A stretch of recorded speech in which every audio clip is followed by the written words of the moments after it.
Welcome to the Gita in Action podcast, brought to you by Seeker's Quest.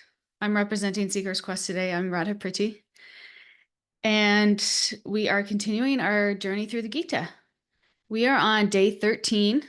We do this twice a week. We do this on Monday and Thursday mornings at 8 a.m. Eastern Time. If you want to join us, you can come to our Instagram, Seeker's Quest 108, and there are links in the bio for all kinds of things. You can to listen or to join the WhatsApp group to get the Zoom links. Everything like that is right in the bio of Instagram, Seeker's Quest 108. And also, this is the last week to register for our Gita retreat. If you want to come with us on that, that's at New Vrindavan. So you'd fly into the Pittsburgh airport if you're from out of town and go to New Vrindavan. That's October 11th through the 13th. And we have a couple spots left. So if you're thinking about it, and money is the reason you don't want to come, message me and we'll figure something out. So we want everyone who wants to be able to come to be able to come. Okay, great. So those are our announcements. So today we are starting chapter 2, text 9. So chapter 2, text 9 of the Gita is where we are. I'm going to share my screen. 1 second. Papa Mai just entered. Welcome her. Okay, great. Welcome, Baba Mai. Glad you're here. Hi, Krishna. Good day, everyone. Good morning. So 2:9. Sanjaya said, having spoken this, Arjuna, chastiser of the enemies, told Krishna, Govinda, I shall not fight, and fell silent. So in this verse, we're back in Hastinapur. Sanjaya, if we remember, is Dhritarashtra's assistant. Dhritarashtra is the father of the evil prince Duryodhana. And Sanjaya is kind of like a narrator that comes in and out of the Gita that tells Dhritarashtra what's going on the battlefield, because his son's on the battlefield and he's very attached to his son. So here, Arjuna says, I will not fight, and he falls silent. Now, this is different from at the end of chapter 1, where he casts aside his bow and makes the decision that he's not fighting. At that point, he's like really convinced himself he doesn't want to fight. Here, he says this, and then he kind of falls silent, like waiting for an answer from Krishna. So his mood is kind of starting to change. That's what we're seeing as this evolves, as he goes down this process of feeling, expressing. And ultimately, we got to the verse last week where he surrenders to Krishna, saying, I'm completely bewildered, confused, please instruct me. That was a couple verses ago. And even though he's still confused and he's acknowledging, like, I'm still confused, he's in more of a surrendered mood, more looking for direction from Krishna. And there's a couple of those little names in this verse. When I say those little names, I mean those Sanskrit names that have deeper meaning, that kind of either give us insights into the characters or insights into the characters' relationships, or in this case, foreshadowing future events. So one of them, again, is conqueror of sleep. We've heard that one before. One of them means conqueror of sleep, which is conqueror of ignorance. And then the other is chastiser of enemies. That's the meaning of another name of Arjuna in this. And both of those kind of foreshadow Arjuna's trajectory, that he'll be victorious. And one more time, when I reiterate in this verse, the message of the Gita, it's not about war. None of the circumstantial reasons for the war are being spoken here. They can be found in the Mahabharata, actually, the bigger volume. But in the Gita, none of those circumstantial reasons are going to be focused on here. Krishna's not going to bring any of those up. The Gita contains universal principles for living and acting dutifully, and that's what the focus is going to be on. And then from those principles, they can be applied to anything in our life, any challenges in our lives. And that's what makes them universal. And that's what makes us able to relate to them, right? Because we can't really relate to this particular context necessarily, but we can understand the principles and apply them in similar ways, and in ways that they were intended to be applied in our own lives. And that's what we're all here trying to do, right? So that's 210. Or sorry, 29. We're going to move on to 210 now. Unless anybody wants to share anything. Please just put your hand up or interrupt me or however.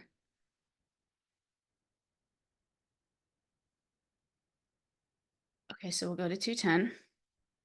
210 says, O descendant of Bharata, at that time Krishna, smiling in the midst of both the armies, spoke the following words to the grief-stricken Arjuna. Now, I like this verse. I've referred to this verse several times, I think, in the podcast because Krishna smiles. And Arjuna is in tears, he's like beside himself, not knowing what to do or how to act dutifully. He's so confused. And Krishna's smile is not a reaction to Arjuna's pain, but rather seeing the big picture. Right? We've talked about this before, right? Like if a little kid has like an ice cream cone and they drop it and the kid is like distraught and the parent is like kind of like, oh, that's sweet. Like the parent sees the bigger picture, sees in the context that it's not that big of a deal, but to the kid, it like really is. And so Krishna sees all of this. And also in addition to that, he's feeling like hopeful. This is like there's a lot of hope here that Krishna can inspire Arjuna to act dutifully and that Arjuna's going to be okay in the end and that everything's going to kind of work out. So Arjuna, he was a friend, and now the friend has become the student, and the battlefield has become a classroom. And Krishna has this opportunity to speak this spiritual wisdom for Arjuna's benefit and the benefit of the whole world. So that's the reason for the little smile, but it's very brief. And then he kind of comes back, being sensitive to Arjuna's feelings and like that. But the other point here is the discussion was spoken in the middle of the battlefield. This whole discussion happened right at that spot. So it wasn't meant to be private. It was meant for Arjuna, but also, again, for the whole world. And back to this theme that I really want to like hone in on, because I know for me, it's a big deal. I know for a lot of people, it's a big deal when they come to the Gita. The Gita's central message is not one of silence, like pacification, or violence. It's more about transcendence and the wisdom to find purpose and meaning amid life's difficult challenges. So again, it's not about pacification. It's not endorsing violence. It's more about transcendence, way to see the challenges life presents us in different light, in broader context, so that we can hopefully make more informed decisions that are aligned with our true dharmas. And we'll learn what our true dharmas are through the study of the Gita. And I also want to say, we've talked about the circumstantial reasons for the war in the Mahabharata. We've talked about how hard the Pandavas tried to make peace, all of these things. But Krishna, he was a peace messenger. So he also really tried to make peace with the other side. It's important to understand that he's not a proponent of war. He first went to Dhritarashtra for a peace proposal.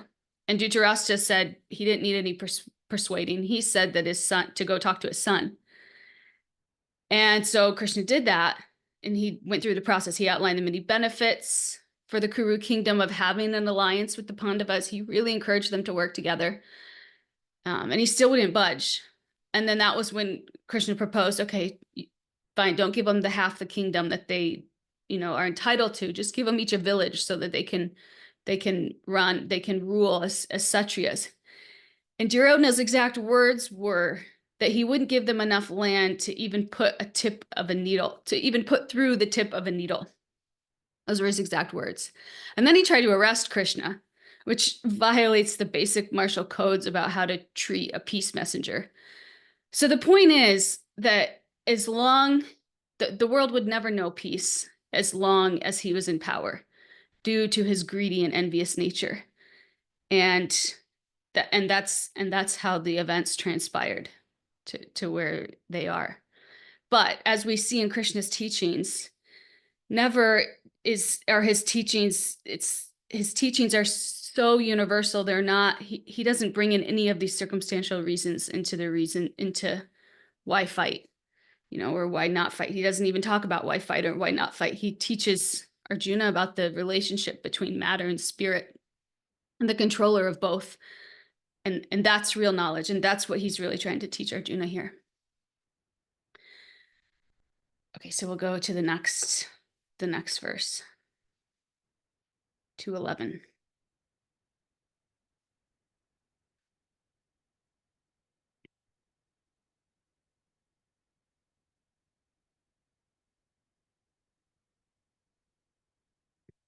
Two 11 says, the Supreme Personality of Godhead said, while speaking learned words, you are mourning for what is not worthy of grief. Those who are wise lament neither for the living nor for the dead. So these are Krishna's first words here, his first instructions that we see in the Gita. And it's about not worth lamenting. That's where he is. It's not worth lamenting. That's what he's saying. And what we'll see is at the end of the Gita, in chapter 18, text 66, he has words also that say don't lament.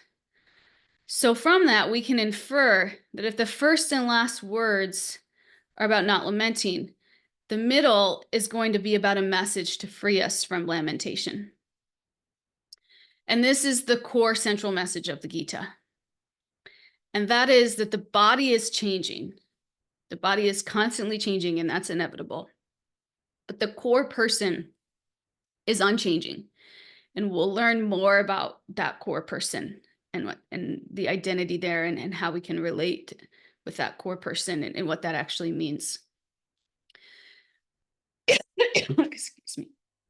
So this is like a grief counseling session. And again, the entire conversation spoken in the middle of the battlefield.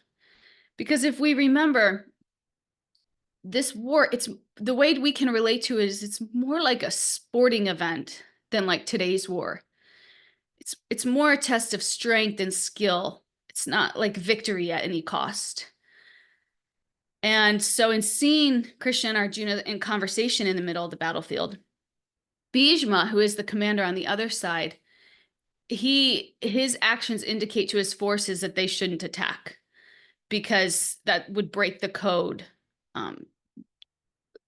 that forbids attacking an unprepared enemy. So that's really what's happening here. They're really standing in the middle of the battlefield having this conversation throughout the whole Gita. And in that way, the Gita was spoken for everybody, not just Arjuna, not just the Pandavas, but the enemies also, and everybody. And that was the intent. So it's a message of hope and positivity. This verse, don't lament for the body.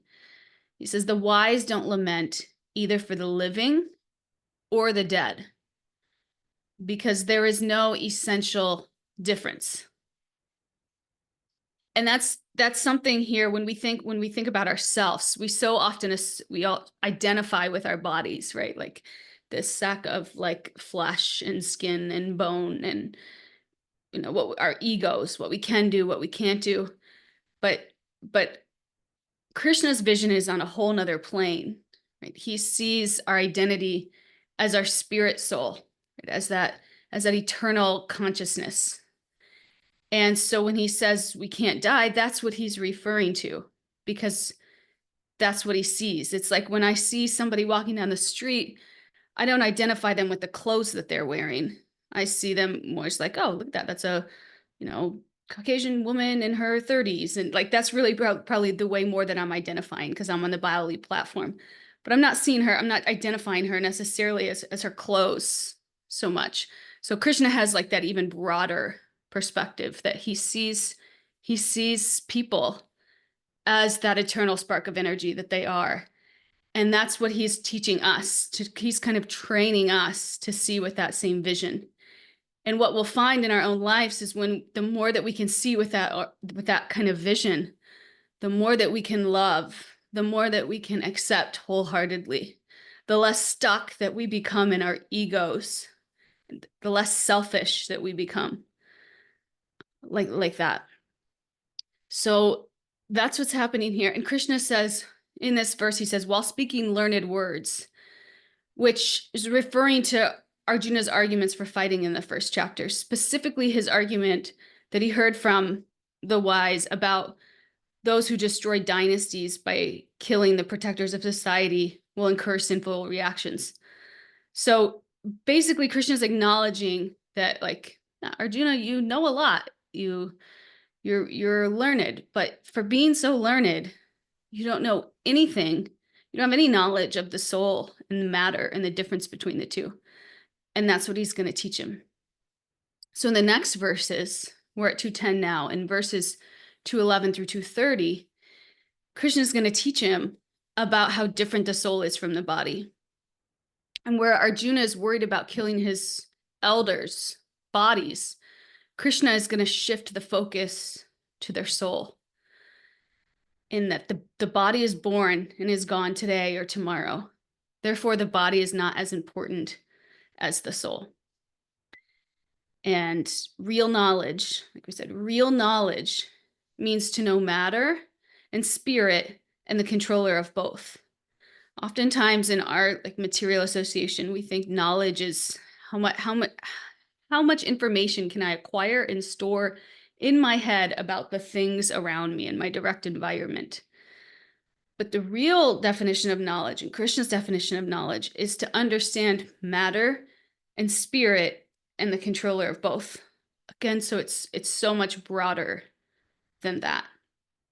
And for many of us who have sought knowledge our whole lives, we come to that point where it's like I feel like, okay, I could probably understand just about anything. Like, I could study anything. I can get to be an expert on it, right? Like, I feel that confident with matter.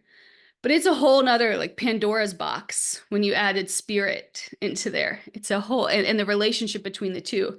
And then not just knowing it, not just being able to repeat it, but actually absorbing it enough, realizing it enough that it's reflected in your life. I mean, that's a whole nother level of knowledge, right? Like when we know that the stove is hot, so we don't touch it. Okay, I get that. Like, I've realized that knowledge enough. I know if I turn the stove on, it's going to be hot. I don't touch it. But realizing spiritual knowledge, it's a whole nother plane. It's a whole nother Everest. But the difference is that it's ever sweet. It's ever sweet. And the more that you learn, the more that you know, the more that you feel your heart open up, and the more that you feel connected and grounded. And my experience in material knowledge is the more that you know, the more that you need to protect it, the more that you need to prove that you know, the more that you need to, be the best. It's like a whole different genre. It's like a whole different experience. So Arjuna argued that, we'll go back to Arjuna here. So when we talk about real knowledge, means to know matter and spirit and the controller of both. Arjuna argued that religious principles should be given more importance than politics or sociology. But in that argument, he didn't know that knowledge of matter, soul, and supreme is even more important than religious formularies. So he didn't quite have the whole big picture to be able to kind of correctly prioritize these different principles to be in line with Dharma. He wanted to be in line with Dharma. So he had his North Star. He had his North Star in line. He was aligned with that. He knew what he wanted. He knew he wanted to do the right thing, and he was sincere about that. He wasn't stuck in his ego. He wasn't trying to prove that he was something or something not. He really wanted to do the right thing. And because of that, he was able to take an honest assessment of where he was and where he wasn't, seek help from higher call it a higher being, and really align himself with that. And because he was able to go through that process and do that so sincerely, he was successful. So when Arjuna cultivates spiritual awareness, and purposefulness while doing his difficult duty as a martial guardian of society, he will be spiritually elevated. And this principle is the same for us, right? Whatever we're doing, if we're going to work, if we're taking care of our kids, if we're, taking care of the house as a wife or a husband, or if we can do that with God-centered consciousness, we will make spiritual advancement. So it's not like we have to stop what we're doing. It's not like, we can't have these things in our life that really do give us happiness. We have our families that we take care of, and maybe you really like your job, and that's great.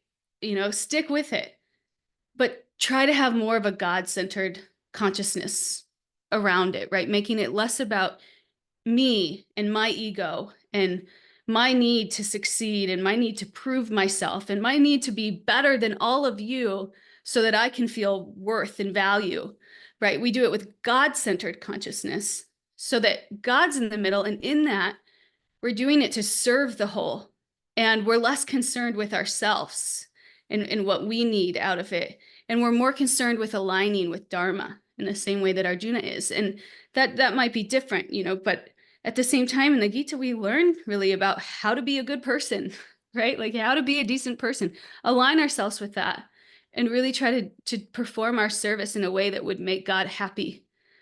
And in that, we're being devotional. So it's really about that change of consciousness. And it's so easy to convince ourselves that we're doing things selflessly, but a lot of times we're actually not, right? Like that, we're actually doing things to prove something, or to get money, or to get fame, and not that it's necessary. I mean, we all need a certain substance to survive, but it's also being real about what that sustenance is, and being generous where we can, and really trying to be a person that makes other people want to be close to God. Right? Does anybody want to share anything about that before we move on? Nild! Wonderful. Let's hear from you, Nild. Sure. I feel like over the years, I've been able to when my I've had surgeries and things of that nature, and I think I don't lament. I believe that the divine and Mother Nature is going to take care of me. But this idea of not lamenting, I've mentioned before, my daughter is bipolar 1. She's intellectually disabled. She's OCD. She's tormented so much, and I definitely lament. There's no way that I'm my daughter having just being so agitated over little things. The ice cream dropping. Uh, that she goes into a rage at times, and so as much as her mother and I are there for her, I'm lamenting. I think about her all the time, and so and I guess that's part of why I'm here, is to learn, but I don't quite get that I shouldn't be lamenting. Yeah. And actually, the fact that you have so much compassion and that it really affects you in a deep way is a good thing. And so we don't want to just turn off our feelings. That's not what we're trying to do here. I've heard people say like, "Oh, so this person died and I'm cool because I know that they're going to heaven." It's like, well, did you have a close relationship with them? Because if you did, of course you'll be sad. Like there'll be some sadness. If not, like, are you human? But the difference here when we talk about lamenting is that we don't get consumed by those feelings in a way that they control us. Like Arjuna looks across, he has compassion, and he's conflicted. The fact that he cares so much is a beautiful thing, but he can't let those feelings control him. He can't say, okay, because I care so much, I'm not going to do my dharma. Just like a parent who sees their kid, who's grounding their kid, and they see that their kid is hurt and sad and wants to go out, but they have to teach their kid that, whatever reason that they're grounded, like, you can't be controlled by those feelings, because it can get you off the track of dharma. So even though you feel those feelings for your daughter, and it's wonderful to feel those feelings, it's painful, and we don't want to be people that don't feel, but we want to be people that are grounded enough in these principles and connected enough with our higher dharma that we don't let those feelings take us offline, get us, like, we're driving on the road, you have those little rumble strips on the side. If you kind of get off, you hear the sound, you come back on, it's like, okay, if you get off, you hear the sound, the emotions are loud, you get it, but you got to get back on the road. You can't fall off because you're so distraught by those feelings. That's more what he's saying here, and not lamenting. Does that make sense?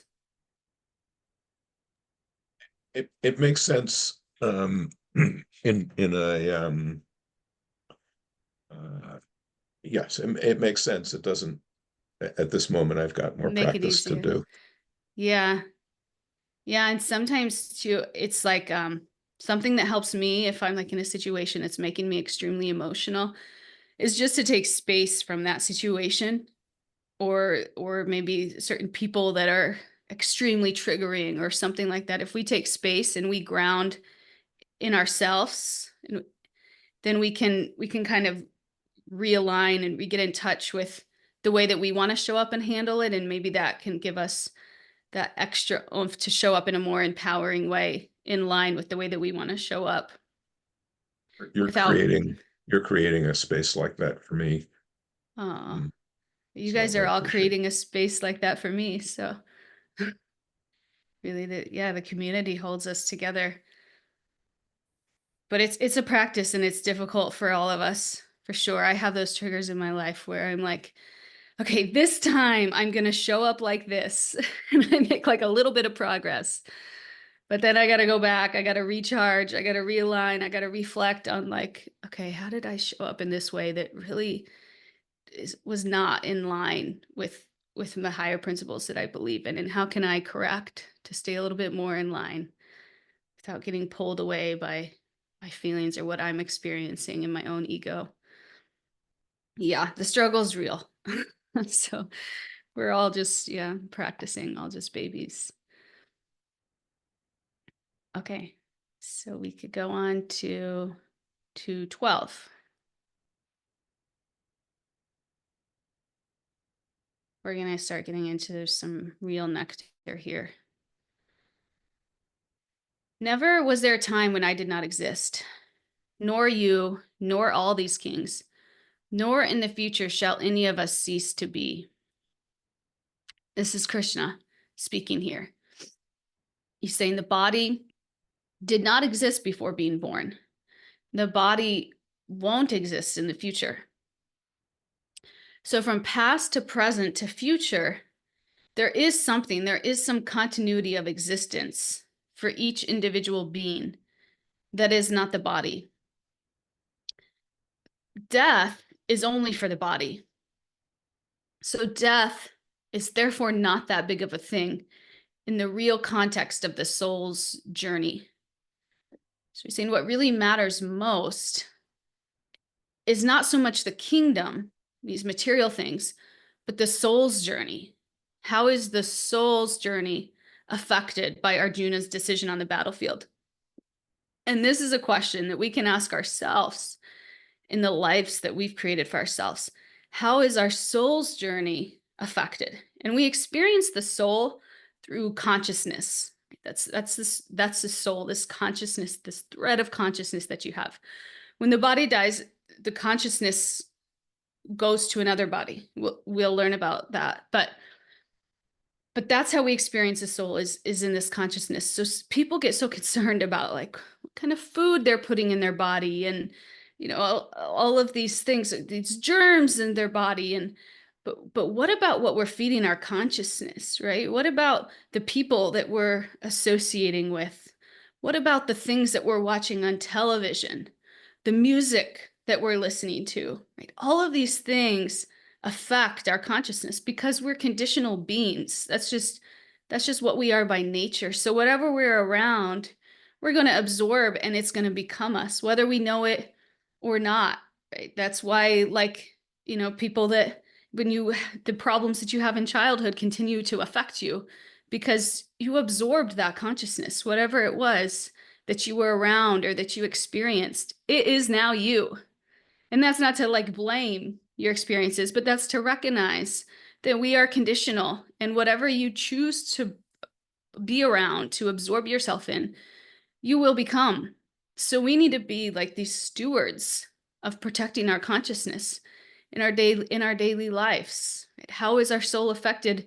We need to be conscious of that in a way that's, really even higher sometimes than like, oh, is this an organic apple, or is this organic? Is this apple non-organic? Because I can't eat it. And we've all seen even the effect on the body that is huge relative to the consciousness. So if you're like a negative person, there's all kinds of correlations of like how that impacts your body negatively in like different diseases that you get, and even your posture, different things that you absorb, how they're bad for your body.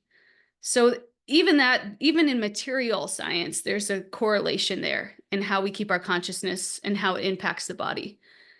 But the real thing here is it impacts our soul, and that impacts our destination in our next life, which is huge. And then our destination in our next life. So this is like something that is so much bigger than just like the duration of the body, which is just like a glimmer in time in this life.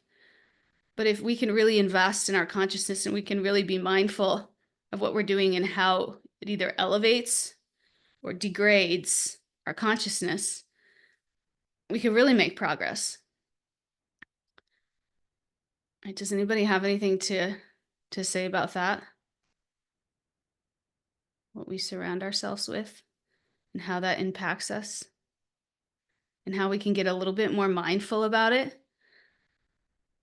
and how we can take a little bit more notice and be a little bit more intentional in our surroundings and protecting that consciousness, because ultimately that impacts the greatest relationship that we have, which is with divinity, right? Well, the way that we show up is the way that we show up for divinity. So wherever our consciousness is, that's how God's going to receive us. So just to be mindful of that. Okay, let's go to the next one then.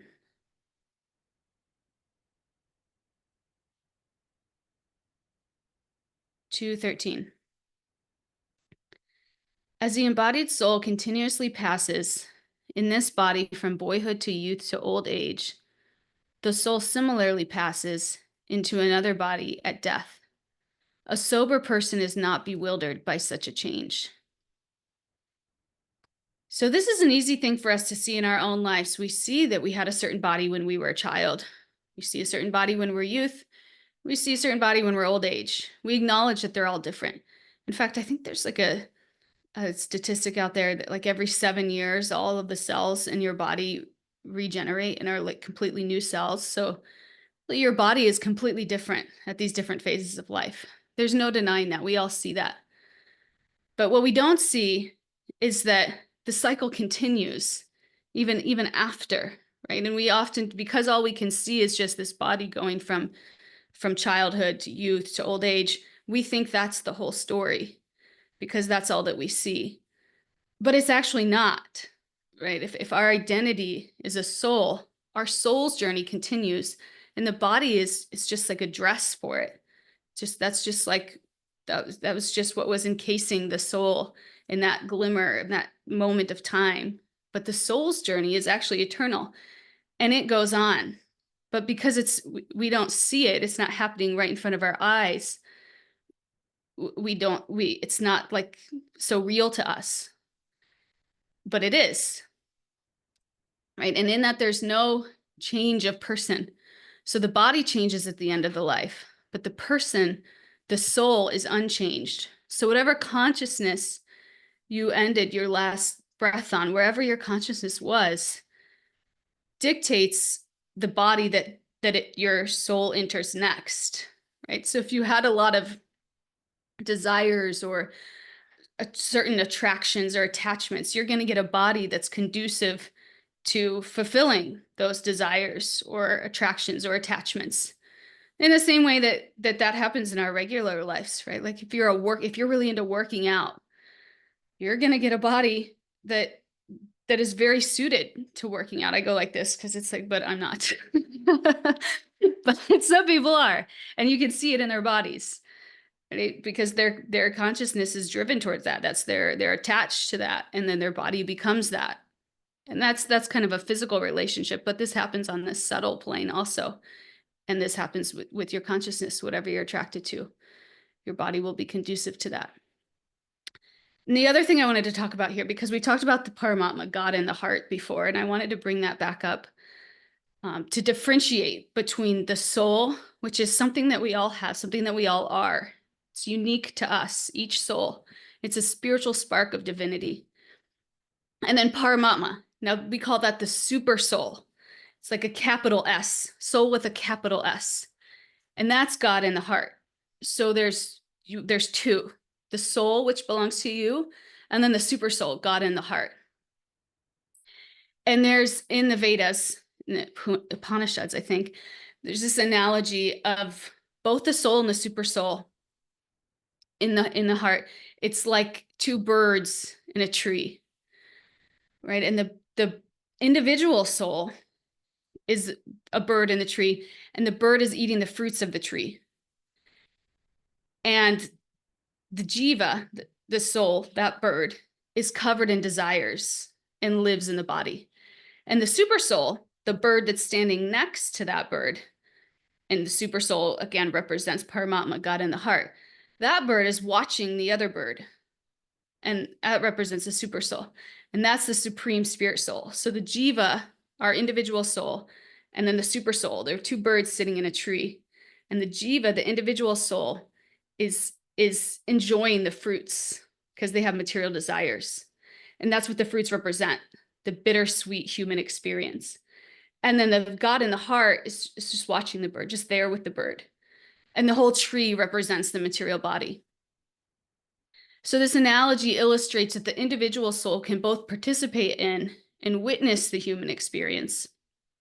And the individual soul can choose to align with the super soul and distance itself away from the temporary joys and sorrows of worldly experiences. And this is what can lead to a higher plane, upgrading our consciousness and a closer connection with God. But it's a decision that we make every day, like we've talked about before. What are you attracted to? What are you letting your consciousness go to? Are you getting absorbed in these stories of, romance and all these things in the material world that we know will not make us happy, but we still just have this thirst after, this unquenchable thirst that we're just letting run rampant, right? Or are we trying to regulate these desires that we know really just lead us to this up and down cycle of happiness and distress? So we try to regulate them, and we try to turn the consciousness more to spiritual things, to spiritual practices, so that we can hear that subtle voice of the super soul in our heart more. Because if we're not doing that intentionally, then what happens is that we're conditioned beings, we're in this material existence.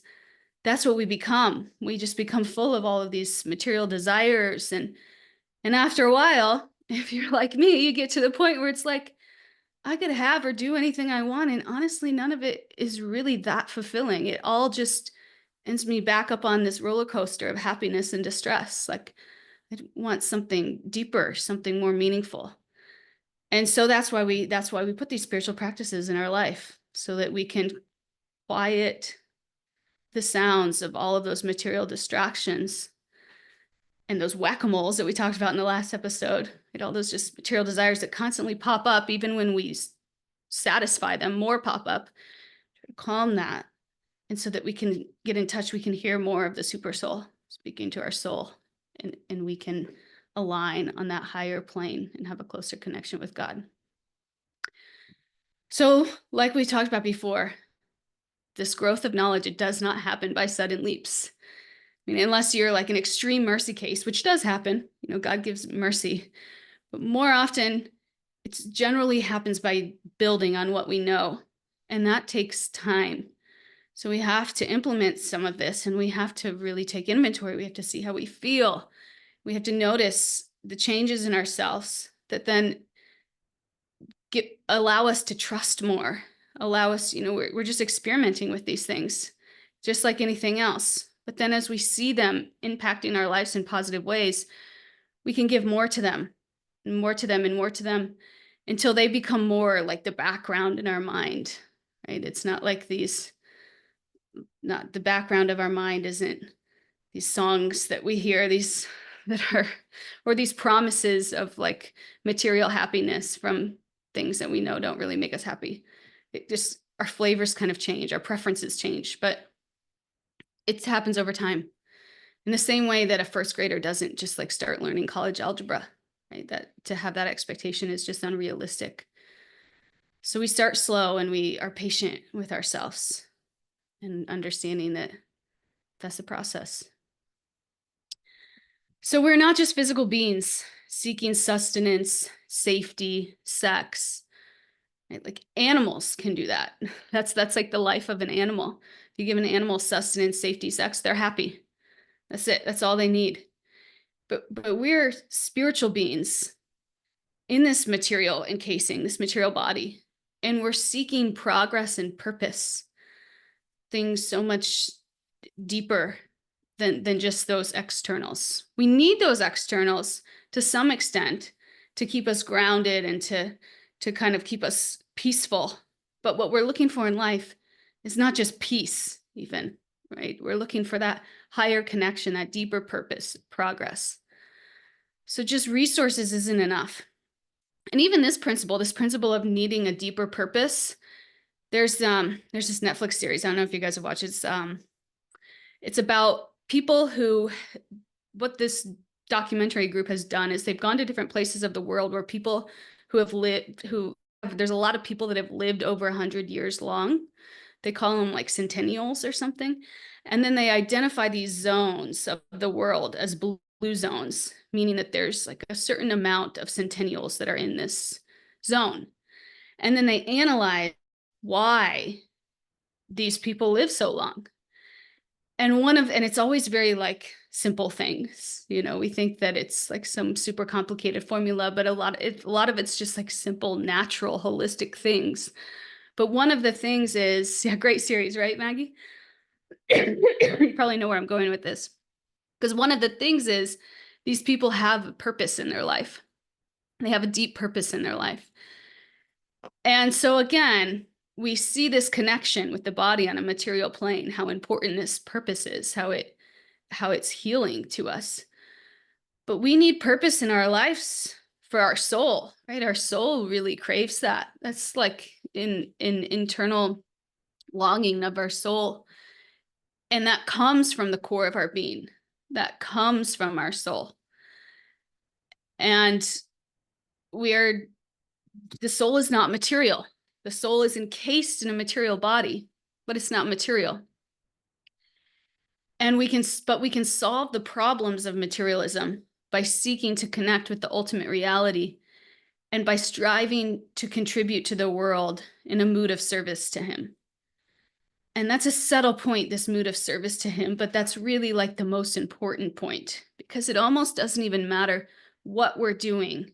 It's more about the consciousness that we're doing it in terms of service, right? Like I could take care of my kids. I could want my kids to do X, Y, and Z, you know, because I'm attached to X, Y, and Z, or because I never had a chance to do it. So I want to prove to or because it's more in line with their connection to God. And I know that that's what will really give them the most fulfillment in life. And that's how I'm doing my service as a mother, right? Is raising children that have that God consciousness. And that's my service, not making it about me, not making it about my kids fulfilling a checkbox that I never got to, so that then I feel like a good mother, right? It's so hard sometimes, that subtle point. but we really have to check ourselves, really try to be sincere in that. And that can make all the difference between raising kids as a service to God and raising kids just to fulfill some empty hole or void inside of you that you never had. And that will happen too, right? But the point is, if we water the root of the tree, the whole rest of the tree will be nourished, and we don't have to water each branch. So everything we do can further our evolution, and that's the way we can start to see life, right? This can change the way we view and interact with the world and everything that happens to us. It can change the way that we see everything that happens to us. Right? Like, how can I use this as an opportunity to upgrade my consciousness? Whether it's good or bad or hurts or doesn't, that's not as important as, yeah, Leonie, all experiences are needed. Exactly. How can I use this as an opportunity to upgrade my consciousness, to bring me closer to divinity? And we'll see that if we can start seeing life like that, we can make every experience a spiritual experience. You know, spirituality doesn't just need to happen in our sadhana in the morning or those retreats that we go to. It's a life practice. It's integrated into our being and the way that we show up to everything. And then our existence counts, our endeavors count, we count. And we don't have to look to the world for external validation, right? A relationship, it's so internal with that Paramatma, with God in the heart. And in that, we don't need to, we're not doing this so that I can get this many followers, or, you know, the purpose becomes something so much bigger, not just about ourselves and validating our ego, but about aligning with a higher purpose. And in that, we see that we're so nourished. So does anybody want to say anything about anything there? You have been given so much richness this morning, Radha. I just have to say that. Thank you so very much. I really love the point. I'm going to speak quickly. I'm in a noisy environment.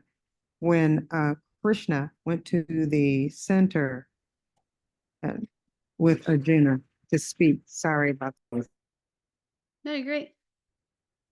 I just, it occurred to me just exactly what you're saying, that truth has to be given to everyone. And so the conversation of who we are and the discovery of who we are and the process of who we are, it has to be given through someone, and through our lives and through our activities and being present and being willing to be in the conversation. It hits us first, like we become the receivers of that nectar first, but then because of who we are and how we choose to live, we distribute it to the world. And so the whole conversation, it feels like, is being elevated right now, that the mystical and the eternal and the things that never pass away are being introduced into the conversation. And I've been loving it this morning. Thank you so much. Oh, good. Yeah, when I was studying for this morning's class, I was like, oh, this is great. It's getting fun. Because yeah, we're getting to the real juice of the knowledge and the real essence of the Gita here. And I like what you said too about how we have to hear these truths from someone. And also it's like, we won't all hear them from Krishna. We're not all going to hear them from, somebody who looks the part, who dresses the part, who acts the part. Krishna will send us exactly who we need to hear from, who we can be open to at that time. And sometimes it's like something totally different than, a holy man. Sometimes it doesn't look or seem at all like that, but it's exactly what we need to take that next step, maybe a baby step, but that next step to open our vision up a little bit more. And then he'll send us someone else. And that's how it works. It's so beautiful. Narayani, I can't wait to hear what you have to say. Hi, Paul, my dear friend. Sorry, I'm a little in the darkness due to my lighting here. I had a thought actually somehow related to things you said to the verse before, where you talked about the consciousness. And I've had this experience that in my early 20s, that when I got my first tattoo, my mom was like freaking out, and I told her, "But Mom, I'm still me," And then I've also heard in classes this almost like an analogy where it said that, like, if you lose, let's not be too dramatic, if you lose a finger or if you lose your hand or a leg or something, you don't lose your personality. And this is how we can experience that consciousness is not the same as our body. And I find this like a really good, like almost like a hand-on experience of like, okay, I am not me. If I cut my hair, I am still me. Or if I have it grow, or if I get a tattoo, or if I lose a limb, because my personality and what is me is a different thing. And I find it very useful when we learn about the not being the body, but using the body for like getting our connection to God. That Mm. just came to my mind. Yeah, I love that. And when we make changes to our body, like I remember in college, I like cut my hair off completely, cut it off completely. And right away I noticed how much like less attention I got.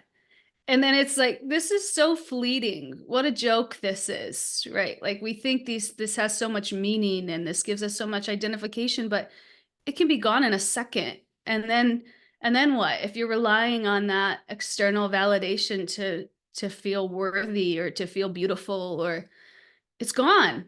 It's not there. Like we need something deeper than these sandcastles that we build that are destructible and are just going to bring us down with it if we're so attached in that way. Yeah, I love that realization. Thank you. Does anybody else want to share?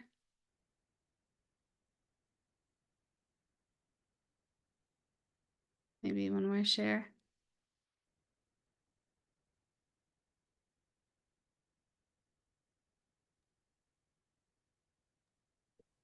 Hare Krishna. Oh, yay, we get another share. Hare Krishna. Um, for inviting that one last share.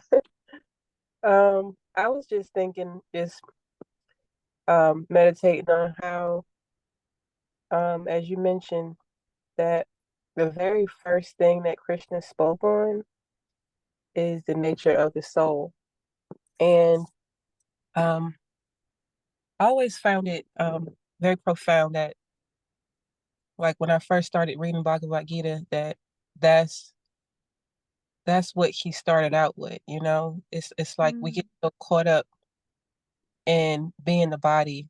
And as when you were speaking with Neil earlier, you were saying like we have to practice. It's a practice. And I was just kind of thinking about how, how is it for someone who actually grew up in this culture, like are they taught right off the top, so they don't have to practice as hard that they're not this body? Like what if we were conditioned that way early in our lives, to where we're not so attached to being a body, but it definitely starts from the womb, when something's going on, or as soon as we come out of the womb, even the baby's crying and nobody knows what the baby's saying. They put a bottle in the baby mouth. We don't know what.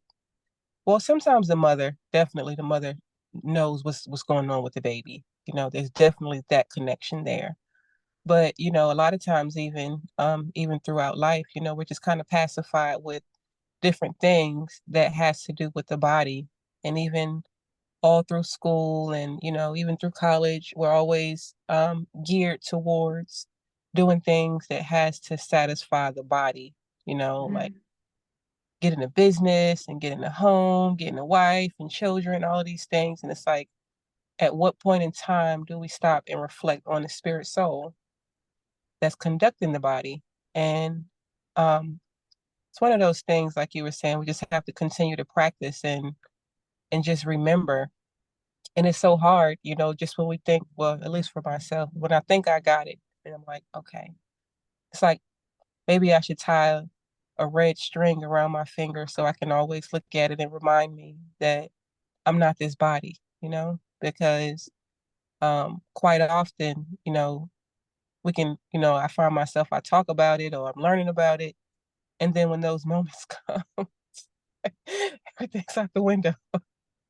Like I'm Mhm. starting from scratch all over again. So, but yeah, I just always found it so amazing that that's how Krishna actually started out, was just um getting us to realize that we are not this body. Yeah. Oh, those are really nice realizations. Thank you for sharing that. And it is so hard. It's naturally hard because we live this material experience. So it definitely takes effort on our part to come to that realization. We have to consciously choose things that endorse the narrative that we're not the body. And then we go through our material life and we learn these lessons that also endorse it, like whether or not it's coming, death's coming for all of us, right? Disease is coming for all of us, whether or not you want to detach from the body when you still have it and you're still healthy and able, or you want to wait until it's taken from you. It's going to happen inevitably. And we have this need, this longing for internality. And the more that we can realize that need, that longing comes from our soul and not the body, and we can do things to nourish the soul, the easier it'll be when that time comes. But it's up to us because it's coming regardless. So do we want it to come in a place where we can where we've over time started to lessen our grip on it, or do we want it to be clawed out of our fingers? Either way, it's going to happen. So yeah, this knowledge is so important so that we can prepare ourselves for that moment because it's coming.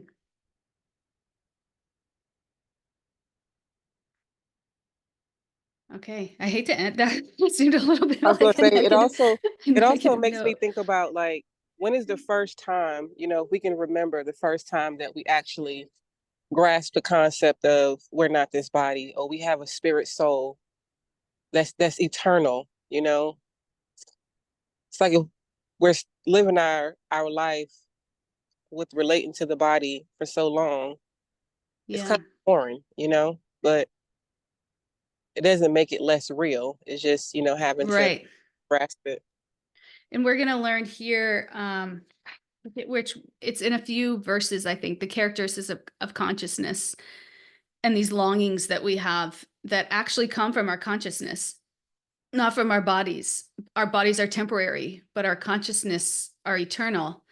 And there's these other characteristics of the consciousness that come from that can only be quenched from spiritual things.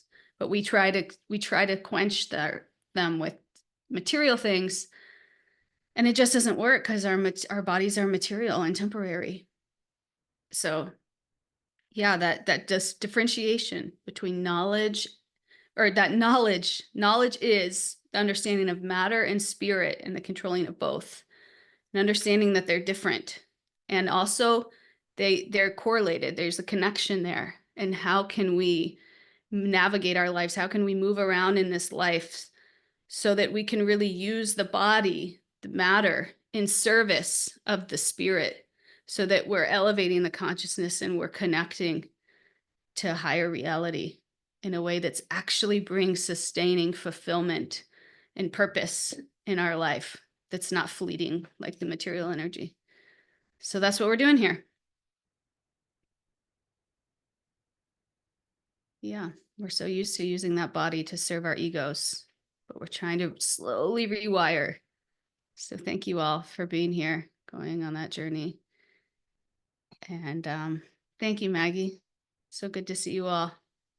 And we'll see you Thursday. Check us out on Instagram if you haven't, and share with your friends. Let's build this community. Thank you all.